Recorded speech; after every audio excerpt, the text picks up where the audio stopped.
आज से लगभग 4 अरब साल पहले ब्रह्मांड के एक कोने में गैस और धूल के विशाल बादल सूर्य के चारों ओर घूम रहे थे।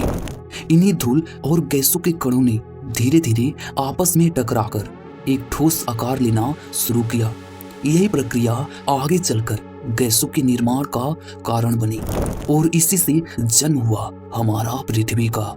लेकिन उस समय की पृथ्वी आज की तरह शांत, नीली और जीवन से भरी धरती नहीं थी, बल्कि वह एक जलता हुआ नरक थी। उसकी सतह पूरी तरह पिघली हुई थी।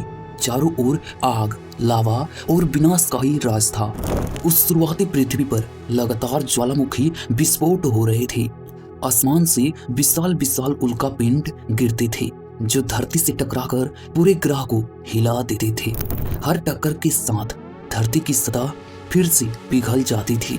न कोई स्थिर जमीन थी, न कोई समुद्र, न कोई हवा जिसमें सांस ली जा सके। चारों तरफ सिर्फ गर्मी, आग और अराजकता थी। यह वह दौर था जब पृथ्वी पर जीवन की कल्पना करना भी असंभव था। उस समय का वायुमंडल आज के वायुमंडल से पूरी तरह अलग था। इसमें ऑक्सीजन बिल्कुल नहीं थी। इसके बजाय हवा में जहरीली गैसें मौजूद थी, जैसे मीथेन, अमोनिया, हाइड्रोजन और कार्बन डाइऑक्साइड। सूरज की खतरनाक पराबैंगनी किरणें बिना किसी रोक टोक के सीधे पृथ्वी की सतह पर गिरती थी, क्योंकि तब ओजोन परत जैसी कोई सुरक्षा कवच मौजूद नहीं थी। अगर आज का कोई जीव उस समय की पृथ्वी पर पहुंच जाए तो वह एक पल भी जीवित नहीं रह सकता। धीरे धीरे लाखों और करोड़ों सालों बीतते गए। पृथ्वी ठंडी होने लगी। उसकी सतह पर एक पतली परत जमने लगी, लेकिन यह परत भी बार बार ज्वालामुखी विस्फोटों और उल्कापिंड की टक्कर से टूट जाती थी। यह एक लंबा और हिंसक संघर्ष था, एक ऐसा ग्रह बनने का संघर्ष जो भविष्य में जीवन को जन्म दे सके। यह समय पृथ्वी के इतिहास का सबसे क्रूर और सबसे अंधकारमय दौर था, लेकिन इसी विनाश के बीच भविष्य की उम्मीद भी छिपी हुई थी। ज्वालामुखियों से निकलने वाली गैसों ने वायुमंडल को आकार देना शुरू किया। धरती के अंदर मौजूद भारी तत्व नीचे बैठ गए और हल्के तत्व ऊपर आ गए। इसी प्रक्रिया से पृथ्वी का कोर, मेंटल और क्रस्ट बना। यह वह नींव थी जिस पर आगे चलकर जीवन की इमारत खड़ी होने वाली थी। पार्ट 1 में हमने देखा कि पृथ्वी कैसे एक जलता हुआ गोला थी जहां जीवन की कोई संभावना नहीं थी। लेकिन समय के साथ करोड़ों वर्षों तक चली निरंतर बदलावों ने पृथ्वी को धीरे धीरे रूपांतरित करना शुरू किया। जैसे जैसे पृथ्वी ठंडी होती गई, उसके वायुमंडल में मौजूद जलवाष्प संघनित होने लगी। यह कोई सामान्य बारिश नहीं थी, बल्कि ऐसी बारिश थी जो हजारों या लाखों वर्षों तक बिना रुके गिरती रही। इसी अंतहीन वर्षा ने पृथ्वी की सतह पर पहले विशाल जलाशयों और फिर महासागरों को जन्म दिया। जब पृथ्वी पर पानी जमा होने लगा, तब उसका चेहरा पूरी तरह बदल गया। पहले जहां सिर्फ आग और लावा था, अब वहां पानी ने जगह ले ली। महासागर धीरे धीरे गहरे और विशाल होते चले गए। यह पानी केवल धरती को ही ठंडा नहीं कर रहा था, बल्कि वह एक प्राकृतिक सुरक्षा कवच भी बना रहा था। सूरज की खतरनाक किरणें अब सीधे धरती की सतह तक नहीं पहुंच पा रही थी। महासागर जीवन के लिए एक सुरक्षित शरण स्थली बनने लगे, जहां तापमान अपेक्षाकृत स्थिर था और बाहरी विनाशकारी ताकतों से बचाव संभव था। इसी दौरान पृथ्वी का वायुमंडल भी धीरे धीरे बदल रहा था। ज्वालामुखियों से निकलने वाली गैसें लगातार हवा में घुल रही थी, जिससे वायुमंडल घना होता जा रहा था। हालांकि अब भी ऑक्सीजन मौजूद नहीं थी, लेकिन कार्बन डाइऑक्साइड और नाइट्रोजन जैसी गैसों की मात्रा बढ़ रही थी। यह वातावरण आज के जीवन के लिए तो घातक होता, लेकिन उस समय बनने वाले जीवन के लिए यह एक आवश्यक चरण था। पृथ्वी अपने शुरुआती आदिम रूप में जीवन को आमंत्रित कर रही थी। वैज्ञानिकों का मानना है कि महासागरों के भीतर, विशेष रूप से समुद्र की गहराइयों में मौजूद हाइड्रोथर्मल वेट्स जीवन के जन्म के लिए बेहद महत्वपूर्ण थे। समुद्र की तलहटी में स्थिर दरारें थी, जहां से गर्म पानी और खनिज बाहर निकलते थे। यहाँ तापमान, रसायन और ऊर्जा तीनों जीवन की अनुकूल परिस्थितियां प्रदान करते थे। यही वे स्थान थे जहां निर्जीव रसायनों ने पहली बार जीवित होने की दिशा में कदम बढ़ाया। धीरे धीरे महासागरों के भीतर जटिल रासायनिक प्रक्रियाएं होने लगी। साधारण अणु आपस में जुड़कर बड़े और जटिल अणु बनाने लगे। अमीनो एसिड, प्रोटीन जैसे जीवन के मूल तत्व बनने लगे। यह प्रक्रिया धीमी थी और इसमें करोड़ों साल लगे, लेकिन यही वह नींव थी जिस पर आगे चलकर जीवन खड़ा होने वाला था। पानी केवल जीवन का घर नहीं था, बल्कि वह जीवन का निर्माता भी बन गया। पृथ्वी अब भी एक शांत ग्रह नहीं थी, लेकिन वह अब जीवन के लिए पूरी तरह निराशाजनक भी नहीं रही। महासागर तैयार थे, रसायन मौजूद थे, ऊर्जा का स्रोत भी था। अब बस एक चीज की कमी थी, जीवन की पहली चिंगारी। जब पृथ्वी पर महासागर बन चुके थे और वातावरण कुछ हद तक स्थिर हो चुका था, तब भी यह ग्रह अभी तक पूरी तरह निर्जीव था। चारों ओर पानी था, रसायन थे, ऊर्जा थी, लेकिन जीवन जैसी कुछ भी मौजूद नहीं था। फिर भी यही वह समय था जब प्रकृति एक ऐसा प्रयोग करने जा रही थी जिसने आगे चलकर पूरे ग्रह की किस्मत बदल दी। वैज्ञानिकों के अनुसार लगभग 3 अरब साल पहले पृथ्वी के महासागरों के भीतर पहली बार जीवन की चिंगारी जली। उस समय महासागरों का पानी आज की तरह साफ नहीं था, बल्कि रसायनों से भरा हुआ था। इसमें कार्बन, हाइड्रोजन, नाइट्रोजन और अन्य तत्व घुले हुए थे। समुद्र की गहराइयों में जहां सूरज की रोशनी भी नहीं पहुंचती थी, वहां मौजूद गर्म जलधाराएं और हाइड्रोथर्मल वेट्स निरंतर ऊर्जा प्रदान कर रहे थे। इन्हीं परिस्थितियों में साधारण रासायनिक अणु आपस में जुड़ने लगे और धीरे धीरे अधिक जटिल संरचनाएं बनने लगी। यह प्रक्रिया बहुत धीमी थी, लेकिन हर छोटे बदलाव के साथ जीवन की संभावना बढ़ती जा रही थी। करोड़ों वर्षों की इस रासायनिक यात्रा के बाद पहली बार ऐसे अणु बने जिसमें स्वयं को दोहराने की क्षमता थी। यही वह क्षण था जिसे वैज्ञानिक जीवन की शुरुआत मानते हैं। इन अणुओं ने आगे चलकर पहले एक कोशिकीय जीवों का रूप लिया। ये जीव अत्यंत सरल थे, न इनमें दिमाग था, न आंखें, न कोई अंग, लेकिन इनमें एक अद्भुत गुण था। ये अपने वातावरण से ऊर्जा लेकर स्वयं को जीवित रख सकते थे। यही गुण इन्हें निर्जीव वस्तुओं से अलग करता था। ये शुरुआती जीव आज के बैक्टीरिया जैसे थे और इन्हें प्रोकैरियोटिक जीव कहा जाता है। ये ऑक्सीजन के बिना जीवित रहते थे, क्योंकि उस समय पृथ्वी के वायुमंडल में ऑक्सीजन मौजूद ही नहीं थी। ये जीव समुद्र के भीतर, गर्म पानी के पास और कभी कभी जहरीले रसायनों के बीच भी पनप सकते थे। इन्हें आज हम एक्सट्रीमाफाइल्स के रूप में पहचानते हैं। ऐसे जीव जो अत्यंत कठोर परिस्थितियों में भी जीवित रह सकते हैं। यह साबित करता है कि जीवन कितना जिद्दी और अनुकूलनशील होता है। समय के साथ ये जीव धीरे धीरे फैलने लगे। महासागरों का हर कोना इनके लिए एक नया घर बन गया। ये जीव भले ही आंखों से दिखाई नहीं देते थे, लेकिन इन्होंने पृथ्वी के वातावरण पर गहरा प्रभाव डालना शुरू कर दिया। इनके द्वारा किए गए रासायनिक परिवर्तन धीरे धीरे महासागरों और वायुमंडल की संरचनाओं को बदलने लगी। यह जीवन का सबसे शुरुआती, सबसे सरल और सबसे शांत दौर था, लेकिन इसी दौर में भविष्य के जटिल जीवन की नींव रखी जा रही थी। पृथ्वी पर जीवन जन्म ले चुका था, लेकिन वह अभी भी बहुत कमजोर था। एक छोटी सी पर्यावरणीय तबाही इसे पूरी तरह मिटा सकती थी। फिर भी जीवन ने हार नहीं मानी। उसने धीरे धीरे खुद को मजबूत बनाना शुरू किया, क्योंकि आगे आने वाला समय और भी बड़े बदलाव लेकर आने वाला था। पार्ट 3 में हमने देखा कि पृथ्वी पर जीवन की पहली चिंगारी कैसे जली, लेकिन वह जीवन अभी भी बहुत सीमित, कमजोर और समुद्र तक ही सीमित था। उस समय पृथ्वी का वातावरण आज से बिल्कुल अलग था। हवा में ऑक्सीजन नहीं थी और जो भी जीव मौजूद थे वे ऑक्सीजन को जहर की तरह मानते थे। लेकिन फिर भी प्रकृति ने एक ऐसा मोड़ लिया जिसने आगे चलकर पृथ्वी पर जीवन की दिशा ही बदल दी।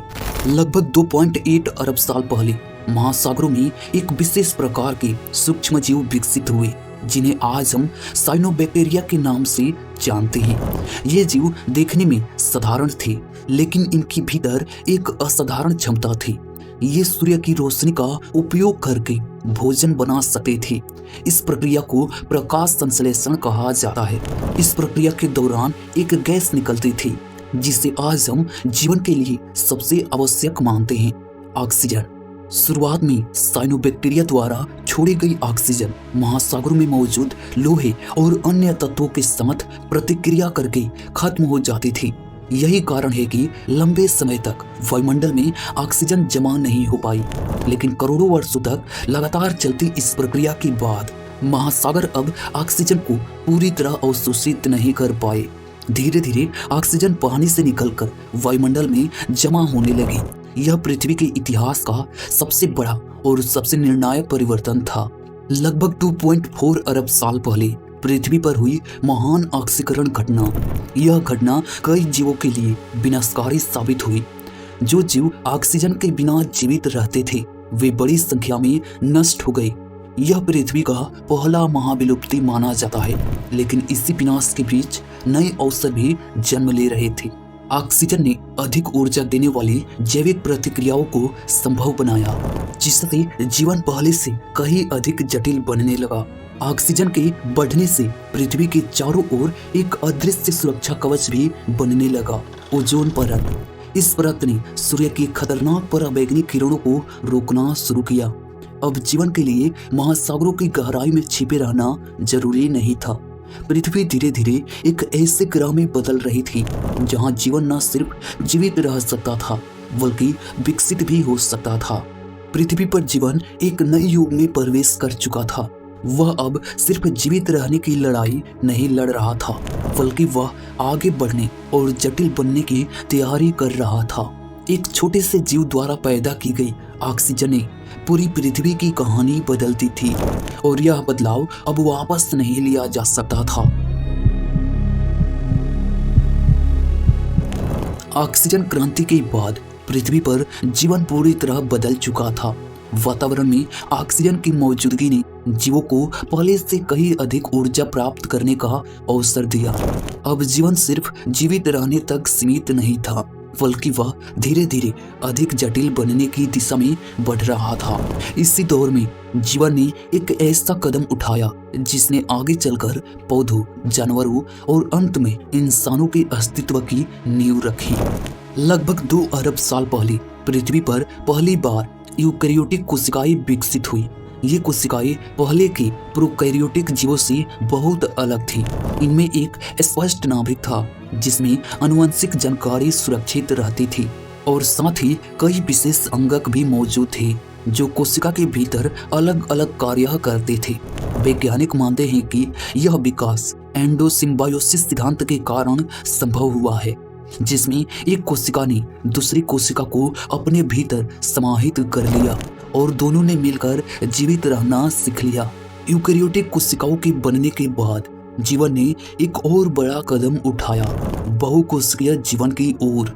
अब जीव सिर्फ एक कोशिका तक सीमित नहीं थी, बल्कि कई कोशिकाओं मिलकर एक ही शरीर में काम करने लगी। हर कोशिका का एक विशेष कार्य था, जिससे पूरा जीव अधिक कुशल और शक्तिशाली बन गया। यह बदलाव अचानक नहीं हुआ, बल्कि इसमें करोड़ों वर्षों का समय लगा। लेकिन इस प्रक्रिया ने जीवन को आकार, शक्ति और जटिलता प्रदान की। इस समय के दौरान महासागरों में तरह तरह के सरल बहुकोशिकीय जीव दिखाई देने लगे। सैलाब जैसे पौधों ने महासागरों में ऑक्सीजन की मात्रा और भी बढ़ा दी। ये जीव न सिर्फ भोजन का स्रोत बनी, बल्कि उन्होंने पूरे समुद्री पारिस्थितिकी तंत्र की नींव रखी।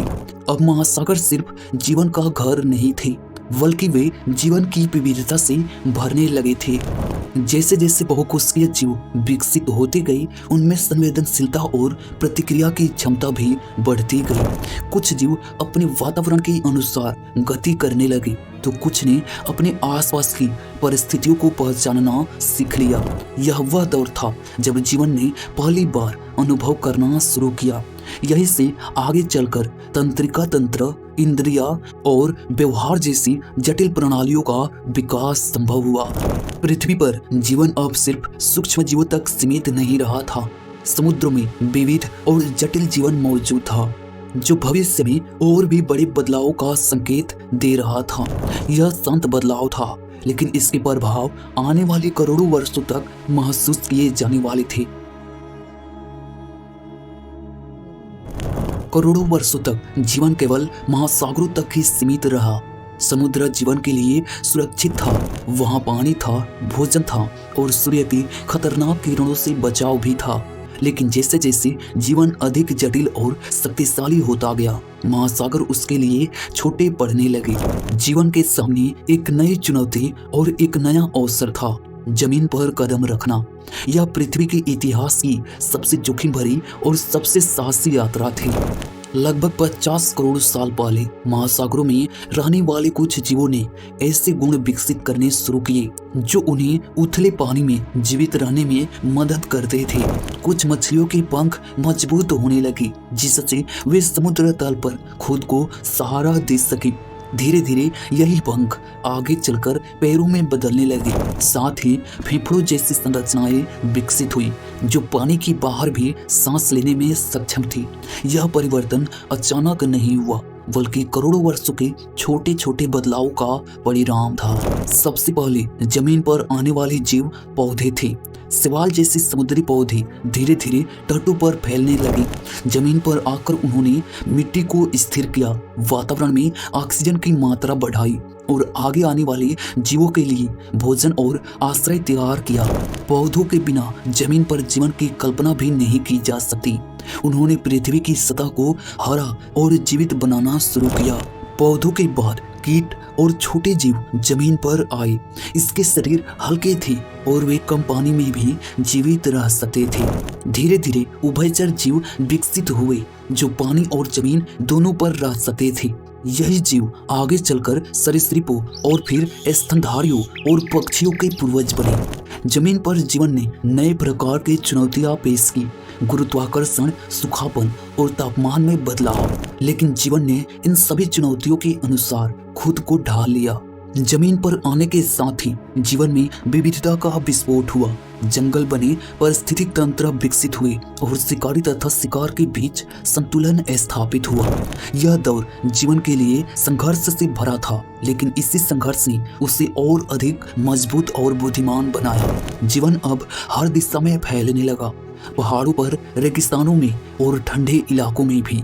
पृथ्वी अब सिर्फ एक जलमग्न ग्रह नहीं रही थी, वह एक जीवित ग्रह बन चुकी थी, जहां समुद्र, जमीन और हवा तीनों में जीवन मौजूद था। लेकिन आगे आने वाला समय जीवन के लिए सबसे बड़ा इम्तिहान लेकर आने वाला था, महाविनाश। जब जीवन समुद्र, जमीन और हवा तीनों में फैल चुका था, तब ऐसा लगने लगा था कि अब पृथ्वी पर जीवन स्थिर हो गया है। जंगल घने थे, जानवरों की अनेक प्रजातियां थी और पारिस्थितिक तंत्र संतुलन में था। लेकिन पृथ्वी का इतिहास बताता है कि यहाँ स्थिरता कभी अस्थायी नहीं रही। समय समय पर ऐसे भी दौर आए जब जीवन का अधिकांश हिस्सा अचानक नष्ट हो गया। इन घटनाओं को महाविलुप्ति कहा जाता है। ऐसी घटनाएं जिन्होंने एक झटके में लाखों प्रजातियों को खत्म कर दिया। वैज्ञानिकों के अनुसार पृथ्वी के इतिहास में अब तक 5 प्रमुख महाविलुप्ति हो चुकी है। इनमें से कुछ का कारण भयानक ज्वालामुखी विस्फोट थे, कुछ का कारण तेज ज्वालामुखी परिवर्तन और कुछ का कारण पृथ्वी से टकराने वाली विशाल उल्कापिंड। इन घटनाओं के दौरान आसमान अंधकारमय हो गया, तापमान तेजी से बदला और भोजन की श्रृंखला टूट गई।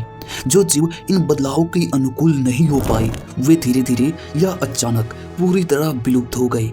सबसे प्रसिद्ध महाविलुप्ति लगभग 6.6 करोड़ साल पहले हुई, जब एक विशाल क्षुद्र ग्रह पृथ्वी से टकराया। इस टक्कर से उठी धूल और राख ने सूर्य की रोशनी को रोक दिया, जिससे पृथ्वी पर लंबे समय तक अंधकार छा गया। पौधे नष्ट होने लगे और उनके साथ साथ उन पर निर्भर जानवर भी मरने लगे। इसी महाविलुप्ति में डायनासोर, जो करोड़ों वर्षों तक पृथ्वी पर राज कर चुके थे, हमेशा के लिए खत्म हो गए। लेकिन महाविलुप्तियां सिर्फ विनाश की कहानी नहीं है। हर विनाश के बाद पृथ्वी पर नया जीवन भी जन्मा। जो कुछ जीव बच गए उन्होंने खाली पड़ी जगहों को भरना शुरू किया। नए प्रकार के पौधे और जानवर विकसित हुए। डायनासोरों के बाद स्तनधारियों को आगे बढ़ने का मौका मिला। यही वह अवसर था जिसने आगे चलकर बंदरों और फिर मनुष्य के विकास का मार्ग शुरू किया। इन महाविलुप्तियों ने यह सिखाया कि जीवन बेहद नाजुक होने के साथ साथ बेहद जिद्दी भी है। वह बार बार मिटा, लेकिन हर बार पहले से अधिक विविध और जटिल रूप में वापस लौटा। पृथ्वी ने जैसे जीवन को बार बार परखा और हर परीक्षा में जीवन ने खुद को नए रूप में ढाल लिया। यह स्पष्ट हो जाता है कि आज का जीवन किसी सीधी और आसान यात्रा का परिणाम नहीं है। यह संघर्ष, विनाश और पुनः जन्म की अनगिनत कहानियों से बना है। लेकिन इस कहानी का अंतिम अध्याय अभी बाकी है, मनुष्य का उदय। महाविलुप्तियों के बाद पृथ्वी एक बार फिर शांत होने लगी। डायनासोरों के अंत के बाद खाली पड़ी दुनिया में नए जीवों को आगे बढ़ने का मौका मिला। इसी समय स्तनधारियों का विकास तेजी से होने लगा। छोटे, चतुर और अनुकूलनशील स्तनधारी धीरे धीरे हर वातावरण में फैलने लगे।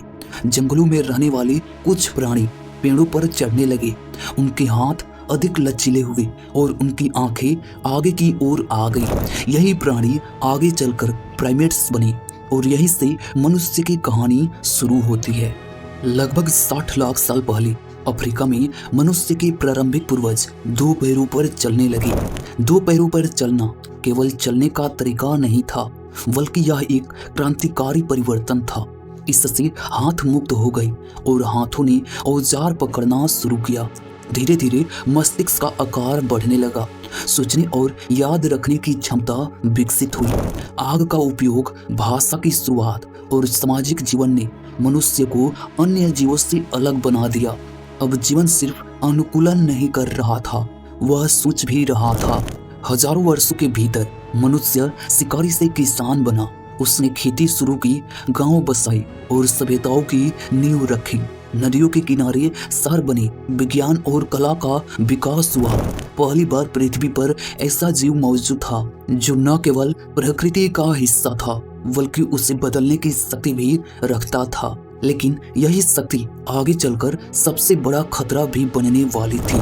आज मनुष्य ने पृथ्वी को उस हद तक बदल दिया है जितना कोई और जीव कभी नहीं कर पाया। जंगल कट रहे हैं, जलवायु बदल रही है और कई प्रजातियां विलुप्त हो रही है। सोचो जैसे एक नई महाविलुप्ति की शुरुआत हो। फर्क सिर्फ इतना है कि इस बार इसका कारण कोई उल्का पिंड नहीं, बल्कि हम खुद हैं। सवाल यह नहीं है कि पृथ्वी बचेगी या नहीं, पृथ्वी तो बच जाएगी। सवाल यह है कि क्या मनुष्य बचेगा।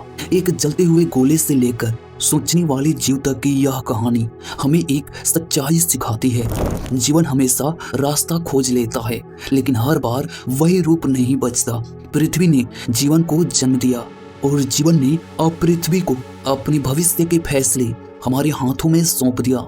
दोस्तों, ऐसे ही मजेदार वीडियो देखने के लिए आप हमारे चैनल को सब्सक्राइब जरूर कर लेना। धन्यवाद।